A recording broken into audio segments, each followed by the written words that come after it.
Let's take a look at just how absurd this whole woke movement is. Everything woke turns to okay?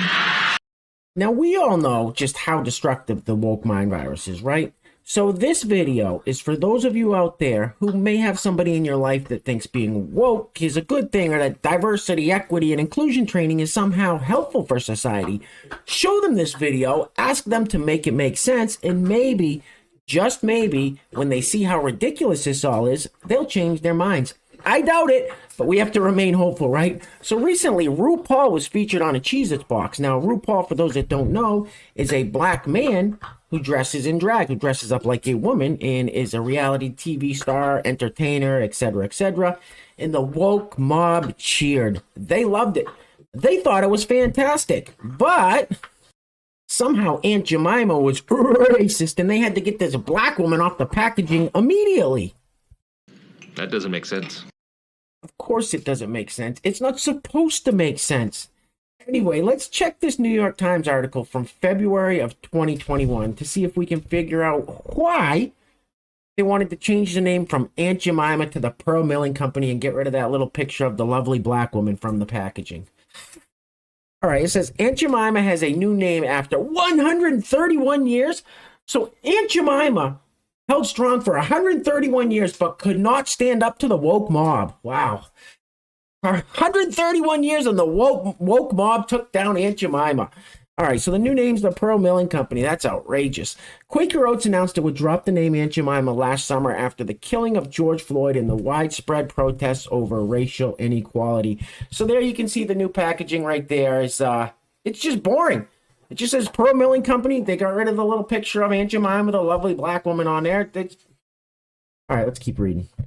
It has been a staple of American breakfast tables for more than a century, but has long faced criticism that its name and likeness are rooted in racist imagery. So there you have it. That is the stupidest thing I ever heard of. Jesus Christ. But wait, there's more. Oh yeah, we're not done quite yet. So let me get this straight. According to the woke mob, this is good. Black man dressed up as a woman on a box of Cheez-Its. Good. But this is bad. Black man dressed in a suit jacket with a bow tie on a box of rice. Bad. Surely you can't be serious.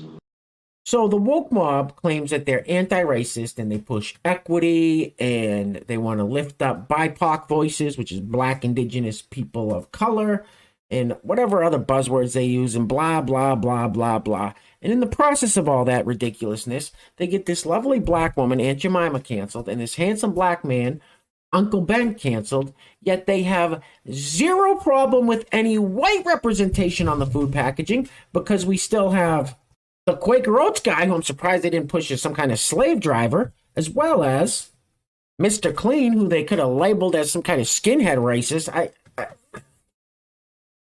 So, just to recap, we'll be wrapping this up, just a quick video today. So, just to recap, Uncle Ben, Aunt Jemima, bad. Can't have them. This is racist imagery and whatever other garbage they said. And so that's not good. But this is okay. Make it make sense. So as I said, if you have woke friends or family members, show them this video.